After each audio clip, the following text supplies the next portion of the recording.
best in suffering, comfort. It can never be me. Like, has the invention of technology been good or bad? I always used to say, what is worth doing is worth doing well. Like, if you're not throwing into yourself, you will burn out and you'll be overwhelmed. Learn to say no.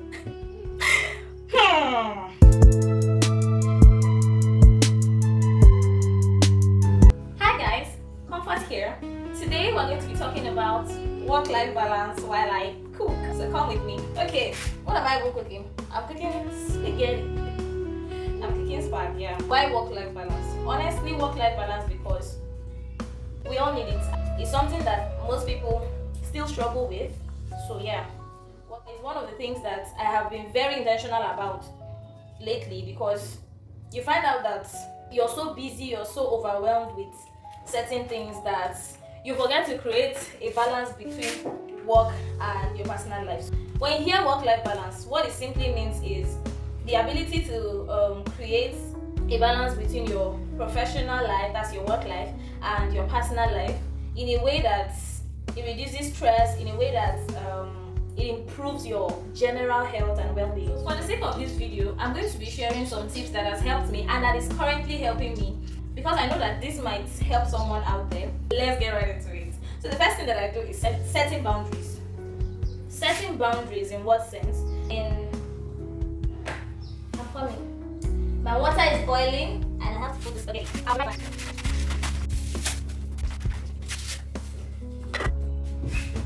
Wait, is it just me that adds oil when I'm trying to boil spaghetti, just so that it does not clump on each other? Okay, that's by the way. We're not talking about saying, yeah, setting boundaries. Boundaries in terms of your working hours, boundaries in terms of your working space. So for people that work 9 to 5, yeah, if you work 9 to 5, you already have like your working hours, your working days, how many days per week do you work, how many hours in a day do you work, do you have off days and all that, right? So for somebody that works 9 to 5, you most probably would already have your working hour and your working space. If you're not a work from home person, then definitely you're working on site, and you may not really have an issue with setting boundaries in terms of working hours and working space. But for people that work from home, for business owners, for if you know that whatever you do is remote, like for people that work remotely, then you know most times if you work remotely, it's easy for you to be carried away and forget that you're probably taking the whole of your day to work without having to set up a time of when you should work. You need to set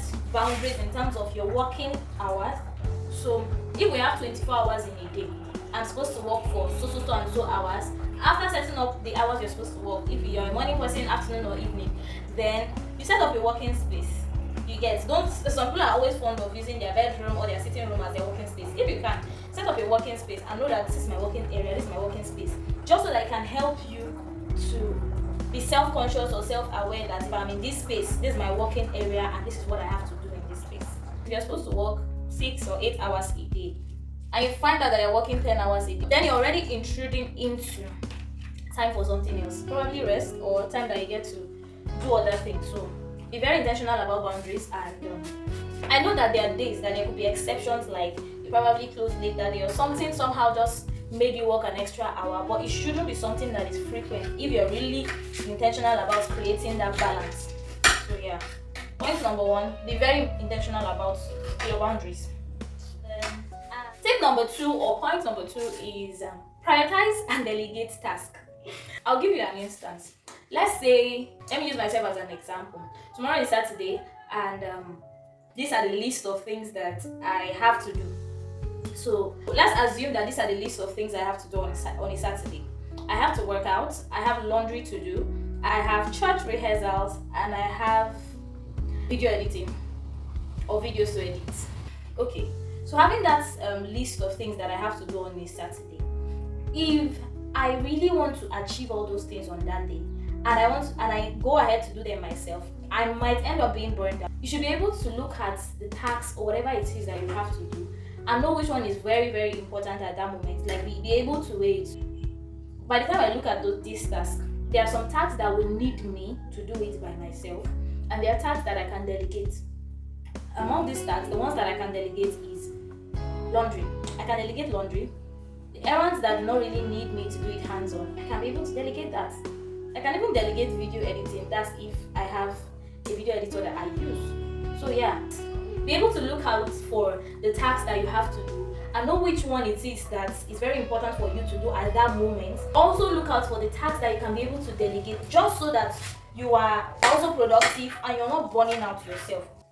So you now see that I was able to achieve all the tasks for that day, but I didn't have to do everything myself. Trust me, I belong to the category of people that believe that there's no award of the best in suffering. There's no award for best in suffering. There's no award for best in being stressed. There's no award for best in being overwhelmed. So sometimes there's really no point you being overwhelmed. If you can delegate, please do. If it's going to cost you and you can afford it, please do. So yeah, please, let's be intentional about prioritizing and delegating tasks. It's really important. That brings us to tip number 3, right? Which is learn to say disclaimer. Everything that I'm saying here is not the best advice, it's not the final advice. It is what has worked for me. It is based off of my own experiences. So please, temper justice with mercy. Okay, learn to say no. You know, I realize that this is common with most people, regardless of which temperament type you fall under. Learning to say no is one of the things that is common with a lot of people. And you know, most times we don't know that we're actually hurting ourselves. We're actually putting pressure on ourselves because we cannot own up or come up to people and reject certain things, like say no to people. Let me tell you the truth, it's actually healthy to say no. It's actually very healthy to be able to say no to people, because it's not all the time, it's not everything that you can do. You don't have superpowers, and neither are you God, that you can be everywhere and anywhere at any time. Please put pity on yourself. You really have to learn to say no. Whether it's in your job, if you know that whatever task that you're being asked to do has intruded into your personal time, and it's something that really do not, I know that there could be exceptions. There could be instances where whatever it is may really need you at that time, and you are available to stretch, you know. You're available to be stretched that day, of course, why not? But there are certain things that may not really need our attention at that time, and we don't even know, we're not even aware that we're overworking ourselves because we're trying to please people, because we don't want somebody to be hurt, because you don't want to be seen as a bad person. Onions is doing his thing. Who asked me? God, I should have done it. Because you don't want to be a bad person, or you don't want to be seen as a bad person, so you're always saying yes. You will say yes to people and then go and grumble. See, learn it. If you're not a bad person for saying no sometimes, you can't, like I said, you're not God. You can't be everywhere, anywhere, at any time. You cannot. There's a limit to how much you can take. And I'm not saying learn to say no so that you're rude to people or you stop being good. Please, by all means, be a good person. But I'm just saying, know when to draw the line, know when it's too much, know when it's overwhelming, know when it's going to be too much for you to handle, know when, like, just be intentional and be deliberate on the fact that this is my rest period, this is my resting time, this is going to get me overwhelmed, and I'm sorry, I can't do this at this time. Like, very politely, very demure. Okay, so that brings me to the next point, which is leverage on technology. One of those people that if they are going to do a debate on, let's say the topic is technology, or has the invention of technology been good or bad to the society? I will be among those people that are standing on the good part, because one thing about me is I always like to look at the positive aspect of things. I always like to look at the bright side of things, no matter how negative that thing may be portrayed or may be seen. I always like to focus on what is positive and what I can gain from that thing. And trust me, if I do say so myself, technology has really helped a lot of people.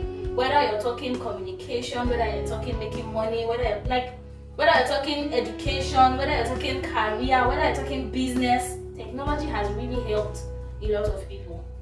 So leverage on technology. How do you now put this into your work and your personal life? Is there are apps that can help you to set reminder, track your goals, track your progress, create a routine. And you know, because our phones is something that we're almost always with, so it's easier for you to keep up with things through your phone because you are always with your phone, right? And without technology, would we have been able to do this? I don't think so. So yeah, leverage technology and use it wisely. And also, aside using this, the reason why I'm saying use technology wisely is because another negative thing that technology can do to you in terms of your work-life balance is it's easy to get carried away with a lot of things right now and in this day, because You don't know, by the time you check the time, you would see that you've been on TikTok for 30 minutes and you did not even know.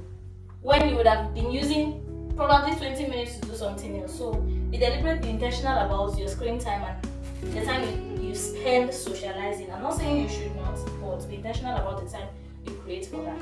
So our next point would be take breaks and rest. Like whether it's when you're at work. Okay, so yeah, I was saying take breaks. Like whether it's within your working hours. You know those short 15 to 20 minutes break that you take and leave whatever you're doing for at least 20-10 minutes and just go and rest. It really goes a long way. Sometimes we think, you know those short naps that by the time you wake up you see that you only slept for 15 minutes, but you don't know how far it has gone for you. Like it really helps a lot. And aside taking short breaks within your working hour, have a day off within the week or at least once in 2 weeks, depending on your working schedule or working hours or however the arrangements may be for you. That's for people that work 9 to 5. But if you don't work 9 to 5, you work from home, it's easier for you to create a day off and just rest. Aside the long vacation or going on leave, just so that, you know, not too much of work. Have some time to rest and do other things. And that brings us to the next point, which is schedule personal time and practice self-care. Schedule a time. This is very important. Like scheduling personal time is for you, the time that you take to do other things that concerns you, like probably hobbies, exercise, socializing, your faith, your time with God. Those times can improve your health and your mental well-being in so many ways, right?